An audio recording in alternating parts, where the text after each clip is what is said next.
एक समय की बात है, एक छोटे से गांव में एक छोटा सा खरगोश रहता था। वो खुद को बहुत अकेला महसूस करता था, क्योंकि उसके पास कोई दोस्त नहीं था। वह हर दिन खेतों में दौड़ता फिरता और सपने देखता था कि कभी उसके पास भी दोस्त होंगे। उसके दिल में एक छोटी सी ख्वाहिश थी कि वह भी किसी खास के लिए कुछ कर सके। एक दिन जब खरगोश खेत में घास चबा रहा था, उसे एक चमकता हुआ चमकदार पत्थर दिखाई दिया। वह जाकर पत्थर को उठाकर देखने लगा। पत्थर पर एक जादूगर की तस्वीर बनी हुई थी।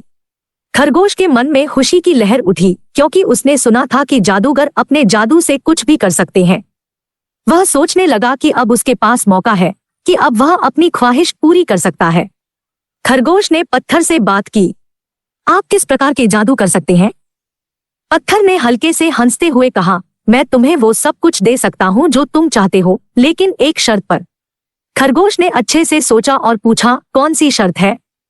पत्थर ने कहा, तुम्हें दूसरों की मदद करनी होगी, बिना किसी को बताए। खरगोश ने मान लिया और पत्थर की मदद मांगी। कृपया मुझे दोस्त दिलाएं जो मेरे साथ खेत में खेल सके और मेरे सपनों को समझ सके। पत्थर ने अपने जादू से खरगोश के पास एक छोटा सा खरगोश बना दिया। वह खुशी खुशी उस छोटे से खरगोश के पास गया और उससे दोस्ती कर ली। वे दोनों खेत में साथ में खेलने लगे और एक दूसरे के सपनों को सुनते रहते थे। खरगोश खुश था कि उसने पत्थर की मदद की और उसकी मदद से वह दोस्त मिल गए जिनके साथ वह खुद को बिल्कुल सुरक्षित महसूस करता था। धीरे धीरे गांव के अन्य जानवर भी खरगोश के दोस्त बन गए। जादुई खरगोश की जादूगरी से गांव की सुख शांति बढ़ी। खरगोश और उसके दोस्त अब गांव के लोगों के लिए प्रेरणा स्रोत बन गए। उनकी दोस्ती और सहयोग से गांव में एकता और खुशहाली बढ़ी। एक दिन एक बड़ी समस्या उत्पन्न हो गई। गांव के पास एक बड़ा सांप आ गया था जो कि लोगों के लिए खतरा बन गया।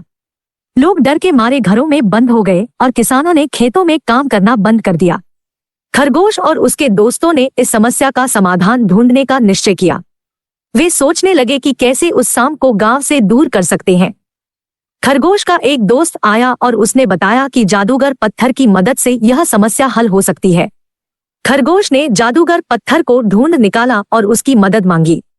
पत्थर ने उन्हें एक जादुई तकिया दिया, जिसका इस्तेमाल सांप को भगाने में किया जा सकता था। खरगोश और उसके दोस्तों ने वह जादुई तकिया सांप के पास ले जाकर रख दिया और फिर सभी गांव वाले इंतजार करने लगे। उन सभी ने मिलकर दुआएं मांगी कि सांप गांव से चला जाए और सभी को सुख शांति मिले। कुछ देर बाद सभी ने देखा कि सांप वाकई में जादुई तकिए की ओर बढ़ रहा था। सांप तकिए पर आकर आराम से सो गया और वह अचानक से गायब हो गया। उसके बाद से सांप गांव में वापस कभी नहीं आया।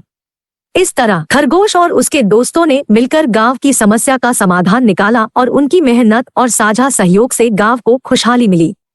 उनकी जादुई मित्रता ने उन्हें न केवल दोस्त दिलाई, बल्कि उन्होंने गांव को एक नई दिशा दिखाई। और खरगोश ने खुद को बिना दोस्तों के अकेला महसूस करने की गलतफहमी दूर की और सिखाया कि दोस्ती की महत्वपूर्णता क्या होती है।